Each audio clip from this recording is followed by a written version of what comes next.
Ladies and gentlemen, we're going to go into game number 3 between Quantic Destiny and MouseMana. Let's go ahead and get there. It's going to be Ohana Ri. I love Ohana Ri. Good map, dude. I know. I helped. So nice. If you helped, look Andre. on Team Liquid, they actually gave me a nice little thanks. Wow. That's nice. Shut up. That's real nice. So, we haven't really seen Destiny play in this league. Yes, we have. Have we? How many times? Choya. Against Choya? But yeah, he's only played once. Smash Choya. That's true. That is true. Tis. But that being said, Mana's a really good player. Yeah, I know his PvZ isn't his strong suit. Yep. His PvT is the one. It's like the Mouse players have really good PvTs for some reason. Yeah, which is, well, because Thorzane's in Mouse. But then again, Maro's in Mouse too, so you'd assume their versus Zerg would be pretty good. But yeah, I mean, actually, speaking of PvZ, how many times have you seen Hassel play against Zerg? I feel like he's always playing PvTs or PvP. Yeah, I have to agree on that. I can't really remember him playing PvZs. Yeah, well, I think it's because his style in PvT is just so unique. Yeah. You don't see that brand of PvT. Yeah. Normally it's just like bull. It's not finesse like how he does it. You know, you always saw like just the right amount of units to dismantle the Terran. It was never like, I'm gonna bulldozer you down and completely smash you.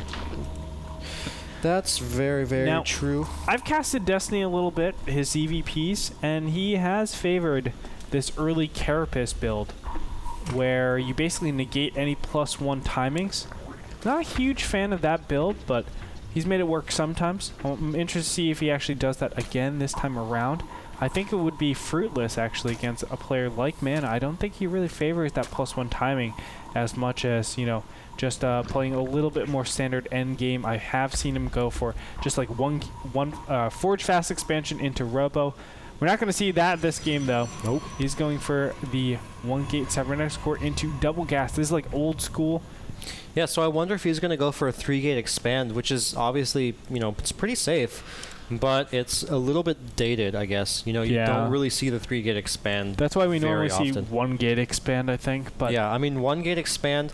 I know White Raw likes this build a lot. He goes for a gateway, and then a zealot, and then expansion. Before he even gets his first gas. I mean, that seems like a pretty popular build nowadays. But Mana's going for something a little bit more traditional. Although he's getting a stock route earlier. You can get punished with mind games if, you know, Zerg opts to do like a fake hatchery and then going into like a one-piece-all and roach play. That's actually really good against that said style. We'll see if that actually happens. First Stalker is actually on the way out right now. Yeah, so he's going to be able to take out the Overlord. And the Overlord's not really going to get very much information. I mean, he knows there's no expansion coming out yet, so he could probably presume that Mana's going for the more traditional 3-gate expand. Although he doesn't quite know. We do see a second gateway coming from Mana. So no third yet. He is saving money, so he could be going for a 2-gate expand, which is weird. It's definitely unconventional. Yeah, I'm really interested about this build that Mana is doing. Yeah. I'm not sure exactly what the purpose of that second gateway was. I think it's just for added defense at this point.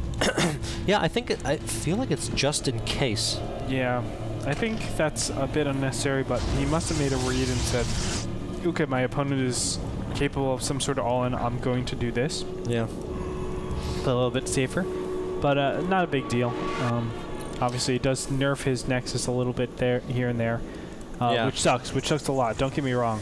That is actually pretty crippling, but... Well, not crippling, but it's, you know, why give your opponent an extra, you know, 2 minutes of expansion? Yeah. You know, it's interesting. Talking to a lot of Protosses these days, they actually judge a lot of... And Zergs, I should say. They judge a lot of the openings on how fast the hatchery is relative to the Nexus. And obviously, if the Nexus is up before the hatchery, it's like the Protoss has a great advantage in that early game stage. They normally have the initiative. If the Nexus is delayed this much... Mana basically gives all map control over to Destiny, and the amount of options that the Zerg have gets really, really crazy, and that's why it's almost essential that you have to do some sort of gateway push out to kind of, you know, veer the Zerg in a particular direction. You get to see what type of things they're capable of, and you know, deny any super greedy builds. Yep. And if you look at the income tab, I mean, Mana's second Nexus is just finished, and Destiny's already up to almost 50 drones. So I mean, this goes to show like how big of an advantage getting that hatchery up so much earlier, because now, you know, once Mana's economy gets into play, Destiny's already been transitioning over to units for like 2-3 minutes. And it just means that Mana's army count is going to be pretty far behind. But that being said, Mana is going for a push. Actually, I feel like these force fields are helping helping Destiny more than they're helping Mana, because it blocked off and is allowing Destiny to get these additional spine crawlers up. Ooh, this is a little risky right now. He's actually going to continue killing this hatchery, bottom left-hand corner. And I think with the amount of Zerglings, yes, I mean, this is going to get punished so hard. Yeah, and he ouch. And even with the force fields, I feel like all these sentries in. Yeah, not a very good trade at all. Definitely not. We do see some Zerglings that were trapped, but they're now freed. And that's the big problem with going some sort of gateway pressure and macroing behind it. Yeah, a lot of times. Kind of late. I'm sorry? It was kind of late. Not only was it a little bit later, but you don't really have that sustainability with that, like, let's say, +1 attack. You know, now all of a sudden Zerglings don't do nearly as much damage. Additionally, you, if you're not, like, re-supplementing that army, then you're in a position where, you know, the Zerg can obviously amass a force that is strong enough to just absolutely destroy it. And then you're in a terrible position where, okay, I just lost the majority of my gas. The sentries that were getting a lot of energy for those force fields at that mid-game timing, you know, obviously a big problem, and it's going to put a huge damper on on Mana. This is very true. So I would definitely say Destiny is in a pretty good position right now. I agree. Yeah, I mean, he's got a great economy. He's up to 61 drones. He's going to be getting close to 70 soon, which means he's going to be able to afford to get that 5th and 6th gas, which means that he can start the infamous Infestor tech and get, you know, quite a bit of Infestors. He could do a lot. He can go Spire. He can do quite a bit right now, and Mana's army is just pretty small. I would even say that Destiny could go for a 4th pretty soon if he wanted to. Yeah, I think he actually could. You know, just with how big of an advantage he has.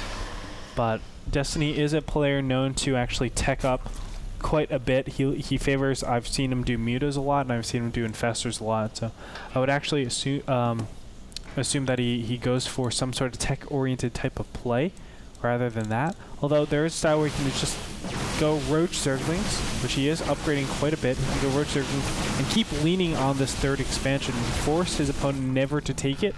Yeah. And then he's in a good position where it's 2 base against 3 ace for the entire game. Because at that point, then you can kind of just go and trade armies. Exactly. And the Protoss will eventually be run dry. Exactly. And what it comes down to is the first battle, how efficient, cost efficient that is. We might actually see that right now with Zerglings running around, and nice force fields come out. Very accurate force fields. Oh, the Zerglings are actually going to go all the way into the main? Yep. Whoa, are you kidding me? He's going to be able to do some pretty good damage here if he controls this right, and Mana's actually not really reacting very well. He's going to lose a couple probes here. In the meantime, there is a big engagement at the 3rd. It looks like the Roaches were able to get up very close past the force fields. That helps out quite a bit. Blink is up, but it looks like there's another round of Roaches are coming in here. So Destiny is looking really good right now. This is what we were talking about, just leaning on the Protoss, having these trades, denying the 3rd. And if you can get that, you're in a really good position. Yep. Oh, good burrow there. There's nothing... Mana doesn't have an observer yet. I would have actually waited on that burrow. He targeted down the Nexus for a little bit. Well, I don't agree with that. That might have costed him quite a bit in this battle, but no, it looks like he has enough roaches to just keep doing this. Let's go ahead and look at the income tab. 49 to 66 harvesters. Yeah, he can take down this Nexus pretty easily. And Mana's going to have to cancel this unless... Oh, yes. Okay. I was going to be very worried for Mana right there. I think Mana is in a great position right now. Mana needs Immortals at this position. Yeah, you can't... Immortals or Colossus, I'm not sure. I would say get like 2 Immortals and then transition to Colossus. But for some reason he's continuing... Okay, he made another Observer and he canceled it and he started an Immortal. Destiny's in a very good position right now, although I would say... Oh, he is taking a 4th. I would say the only thing I would wish for would be a 4th, and he's actually doing that right now. So Destiny is setting up to be in a great position, and Mana is still struggling to secure that 3rd, and his army count is... half that of Destiny's right now. So Destiny is in a great position. If I were Destiny, I would go for the natural right now and try to kill these 2 gateways and then back off and then try to go and engage Mana at the 3rd, because if you take down these 2 gateways, Mana's reproduction is very limited, and then you just engage him head on and then trade. I mean, we're gonna go a step above you. I think you should get dropped, man. You should go and drop. Nobody, well, not nobody, but like people don't do that very often. No, man, I don't get it. It's like they used to be like baneling drops were the most common things in the world, and now that style is completely gone. It's crazy. Yeah.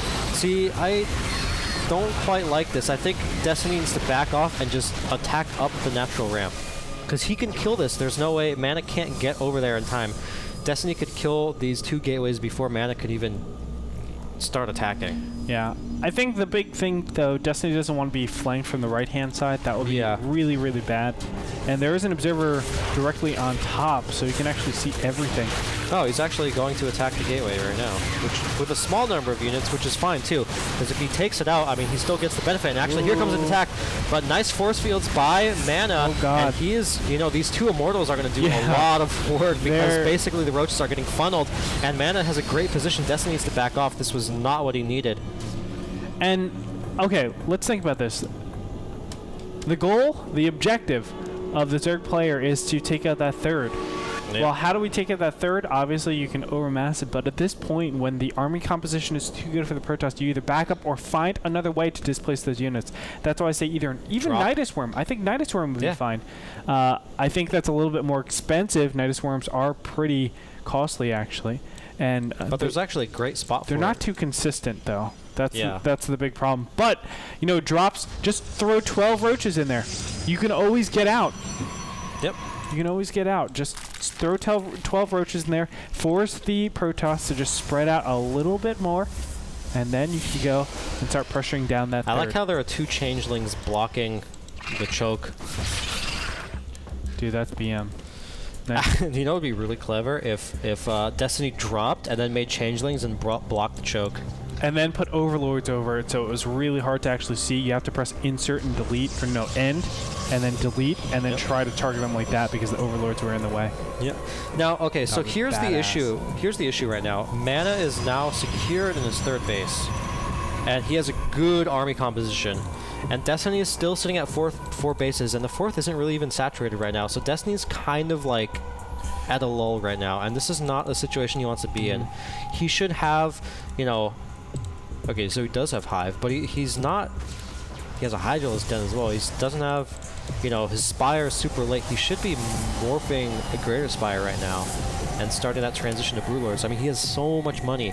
He's sitting at 4K almost. And he's not doing anything. He's basically letting Mana get back in the game. And really, when you're in a situation, like, from Mana's perspective, what he's hoping is to just... Exactly what Destiny's doing is just letting him mass and get a really good max composition. Yeah. Because at that point, it doesn't matter how much bank Destiny has. If Mana has a really good composition, he could just keep killing army after army after army and then slowly take his 4th. So really, Destiny is like almost throwing the game right now. Well, I wouldn't go that far and say throwing it. He's not almost purposely. The big thing is, you know, this roach zergling. The biggest trouble I see Zergs having is they have no good continuation after, because as soon as, you know, the Protoss gets a little bit more cost efficient with those trades, They just back off. And then now you have all the supply wrapped up in roaches and zerglings. And they're actually terrible against a Sentry Colossus, you know, this type of ball composition. Yeah. Which is standard for Protoss. Yeah. So where do they actually go? They go towards Greater Spire, which we're seeing right now. You can see Destiny is trading up quite a bit. But what you want is infestors, you want roaches, you want zerglings, you want you want your broodlords. I think Mana realizes this, and I think he's going to go for an attack. I think he realizes that Destiny's is sacking supply right now, and he's like, oh, I think. Oh God! Wow, bad position there by Destiny, and Mana is looking good now. Despite being so far behind early on. And if you just look, everything is so open for Mana. A drop or a counterattacks right now would just be absolutely devastating. Right. But Destiny's not doing it. He's backing off. He's going to let Mana come all the way to his side of the map. And the Broodlords are morphing and Hydralisks are building. I don't really agree with the Hydralisks. The Hydras are a little suspect, but if he can remove the Colossus from the field somehow or another, or he doesn't have Corruptors. If the Colossus are actually targeting the Broodlords, which is actually very common, although with 3 Colossus, 3 Colossus, they will be targeting on the Broodlords. If it goes up to 5, Colossus can't target the Broodlords, dude. Broodlings. Oh, Broodlings. I was like, whoa. This is going to be difficult. We'll see how he actually engages this. You can see the Colossus are targeting down, but nice blink. Oh my God. Now every single Broodlord is actually going to be focused down. Is it going to be enough? It looks like the Roaches and the Hydras are going to die to those Colossus. The 3 Colossus are enough. Wow. Great hold off, I think, by Destiny, though. Yeah. But that was, let's go to the units lost tab. If his creep spread was better, this would be devastating. Units lost tab showing a lot more for Destiny than for Mana. Yeah, so you can definitely tell that wasn't the most cost-efficient trade for Destiny, and I have to say it's probably because the majority of his supply was wrapped up in roaches and also if you look Hydras. at it, Mana lost his Stalkers and his Zealots, but he retained his Immortals and his Colossi. So he basically kept the most expensive units in his army. And now Mana's transitioned over to the 4th. And again, this is the thing that Destiny didn't want to happen. Now it's going to be 4 base versus 3 base, essentially. Actually, no. No. Destiny really only has 1 mining base right now. Yeah. And that's almost mined out. Kind of weird. And again, I think that's because Destiny didn't take advantage of his lead in the mid game. He could have done 1.5 million different things to make Mana stop camping that 3rd, because well, it's actually always a difficult situation, and I know the current metagame is going into Broodlords from here. I just think we need to bring back, as the Zerg players need to bring back drop play. I think drop play is so powerful. You see all the times with the drop banelings, and now you just do not see that anymore. Yep. It's really surprising, but Mana's playing this very nicely. Now he's incorporating High Templars into his army. That's going to limit the amount of damage that those Hydras deal, actually, because the Hydras actually die really, really fast to those storms. So we'll see how he actually goes about this. As Destiny, he's in a lot of trouble here, just with the composition. I mean, it's really hard to actually fight against a Protoss ball like this, and it looks like, even though Mothership's Mana is only at 183 supply, his army looks so scary. It's because his income, he doesn't have a lot of probes. Well, both of them don't have a lot. That's true. But this Zerg army just looks so tiny. Not sure why. It does. There aren't any units. There are no infestors. Infestors are frightening. Yeah, they are. And the big criticism I would have for Destiny right now is his creep spread. It's actually, none of his bases are really connected, actually. Alright, so we do see a War Prism that went into phasing mode, but unfortunately he is supply capped, so it doesn't do anything. Nevertheless, it looks like a little bit of harass going on in the bottom right-hand base. He was able to take out that hatchery, so mission accomplished. And for now, I think what we're going to be seeing is Mana just cannoning up this 4th base, making sure that's not susceptible to any little run-bys, and then he should push out. Yeah. He's going to wait for his mothership to finish, and then he's going to push out.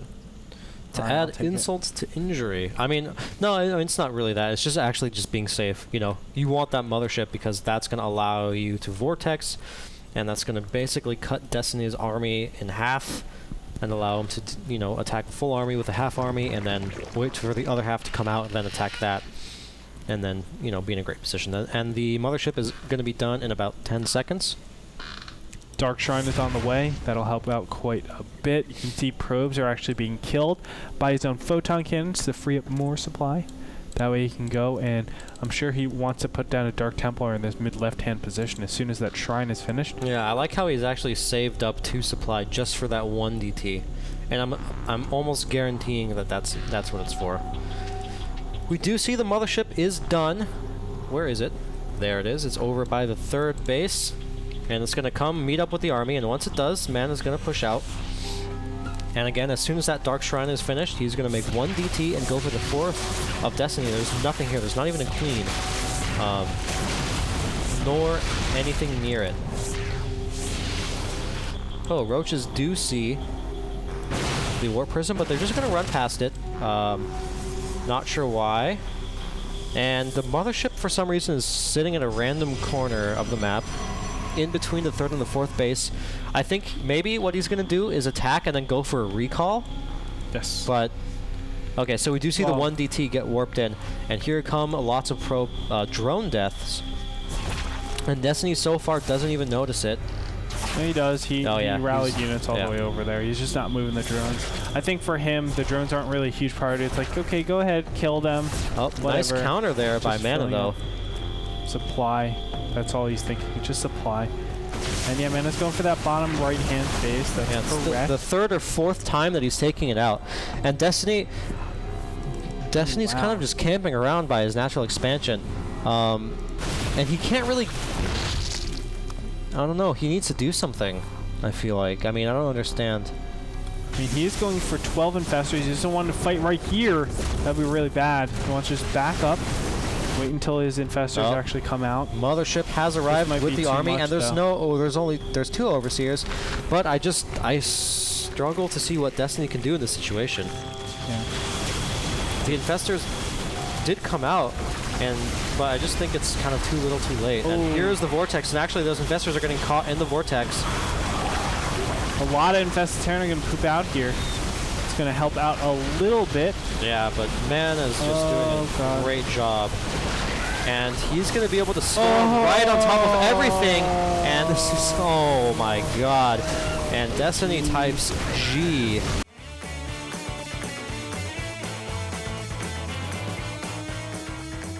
Mana just completely wrecked that. Mark-on pilots are good. That's, I don't know. So, Mana obviously performs a great comeback in that series, in that game. Really nicely played. Yeah. As we were talking about, the big problem was the continuation with Roach Ling. You kind of cap right there, or Destiny capped right there, and it's like, I can't do anything with it, but I've already invested so much into it. It's kind of like he didn't have a plan, really. It's, you know, he had this great early game and great mid game, and he got this big advantage. And then it's almost like he just didn't know what to do from that point, so he kind of just sat around. Well, I think he did know. Don't get me wrong. He did know what to do, which was to go to Hive Tech, go to Broodlords, and play from there. Right. It's just, I know Zergs are having a very, very large problem with that endgame stage. As soon as those motherships and the vortexes pop out, it's like, holy crap, what the hell do I do? It's tough. And that's where it becomes a big problem, because I told you before, they're both at 200. I'm looking at the battle, I'm saying, what can Zerg do? Their composition isn't matched for this. And I know it's going to take a lot of innovation. Counterattacks, man. It's going to take a lot of innovation, I think, to actually deal with that huge ball, because sooner or later you will have to face that ball. Yeah. And is it going to be just base trade, starve out the 200 ball? I don't know. Dark Force would say yes. Yeah, he would. It's good. It's really good. I know. I don't know if it's too viable, though, consistently. I mean, so probably not. Well, we'll see, but tough loss for Destiny. He definitely played well, I thought, in my opinion, but Mana is going to take it. We're going to go to Game 4. It's match point for Team Mouse, so don't go anywhere, ladies and gentlemen. We're going to have the potential conclusion and the continuation of this series. Stick around.